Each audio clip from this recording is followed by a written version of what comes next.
आज हम लोग समझेंगे क्रायोजेनिक तकनीक जो हाल के वर्षों में चर्चा में बनी हुई है। वास्तव में यह तकनीक है क्या? क्रायोजेनिक का अभिप्राय मुख्यतः यह है कि किसी भी वस्तु को अत्यंत निम्न ताप पर यानी बहुत ही लो टेम्परेचर यानी -40 डिग्री तापमान पर किसी भी चीज़ को संरक्षित किया जाता है, उसको हम कहते हैं क्रायोजेनिक तकनीकी। क्रायोजेनिक तकनीक का हालांकि जो एप्लीकेशन है हमारे व्यवहारिक जीवन के विभिन्न सेक्टरों में देखने को मिलता है, चाहे कृषि सेक्टर्स की हम बात करें या पर्यावरण पारिस्थितिकी की बात करें या पेट्रोलियम पदार्थों के निस्तारण में भी इसका प्रयोग है, ऑटोमोबाइल सेक्टर्स की हम बातचीत करें या हम बात करें अंतरिक्ष प्रौद्योगिकी में। परंतु हाल के वर्ष में जो चर्चा का मुख्य कारण है वो स्पेस टेक्नोलॉजी में क्रायोजेनिक तकनीक का प्रयोग कहाँ और कैसे होता है।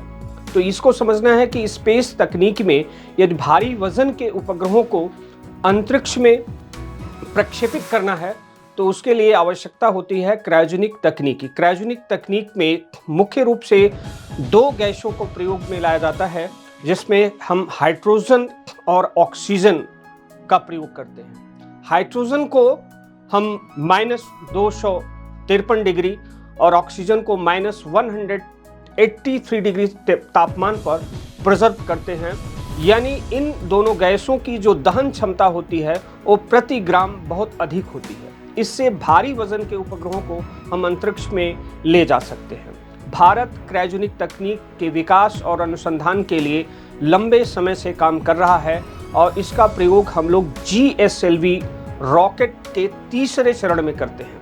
क्रायोजेनिक तकनीकी में भारत अभी विकास की प्रक्रिया में है, पूर्णतः हम आत्मनिर्भर नहीं हैं।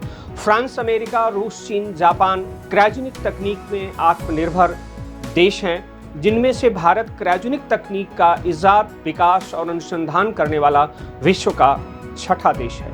यदि हम क्रायोजेनिक तकनीक का विकास कर ले जाते हैं पूर्णतः, तो हम भारी वजन के उपग्रहों को अंतरिक्ष में स्थापित कर ले जाएंगे।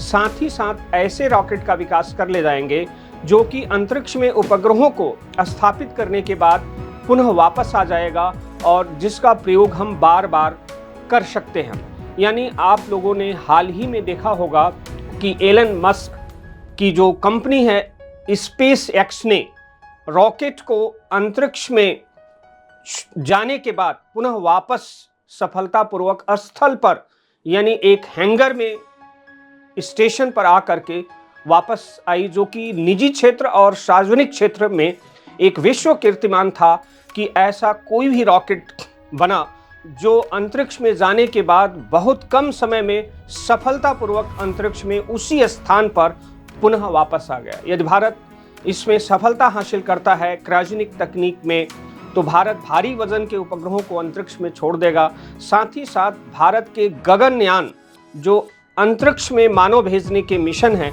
उसमें सफलता मिलेगी। साथ ही भारत लंबी दूरी की मारक क्षमता वाली बैलिस्टिक मिसाइल यानी इंटरकॉन्टिनेंटल बैलिस्टिक मिसाइल को सफलतापूर्वक पूरा कर पाएगा और साथ ही विभिन्न ग्रहों और उपग्रहों के लिए विभिन्न प्रकार के खोजी यान बना सकेगा। और साथ ही साथ भारत ऐसे शटल का विकास करेगा जो प्रस्तावित अवतार है, जिसका प्रयोग भारत बार बार अंतरिक्ष में उपग्रहों को भेजने के साथ साथ मानव को भी अंतरिक्ष में बार बार भेज सकता है।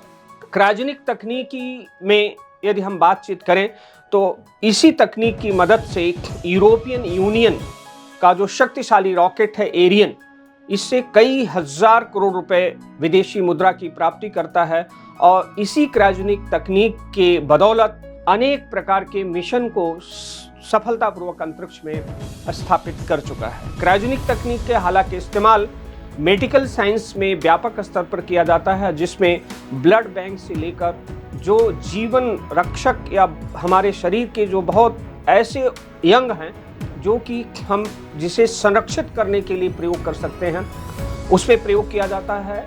हाई लेवल पर एग्रीकल्चर में जो सीड हैं या वनस्पतियां हैं उनको संरक्षण में हम प्रयोग करते हैं और ठीक इसी प्रकार से क्रायोजेनिक तकनीक का प्रयोग ऑटोमोबाइल सेक्टर्स में आने वाले समय में किया जाएगा, जिसमें आप हाइड्रोजन फ्यूल का हम इस्तेमाल आने वाले समय में जैसे फ्रांस अभी ट्रेनों में हाइड्रोजन तकनीक का प्रयोग कर रहा है, भारत हाइड्रोजन तकनीक का प्रयोग ऑटोमोबाइल सेक्टर्स में, बसों में करने जा रहा है। तो इसी प्रकार से हाइड्रोजन तकनीक का इस्तेमाल विभिन्न प्रकार के नागरिक सेवाओं में भी हम इसका कर सकते हैं। तभी संभव है जब हम क्रायोजेनिक तकनीकी का हम पूर्णतः विकास कर लें, जो अभी अंडर डेवलप है।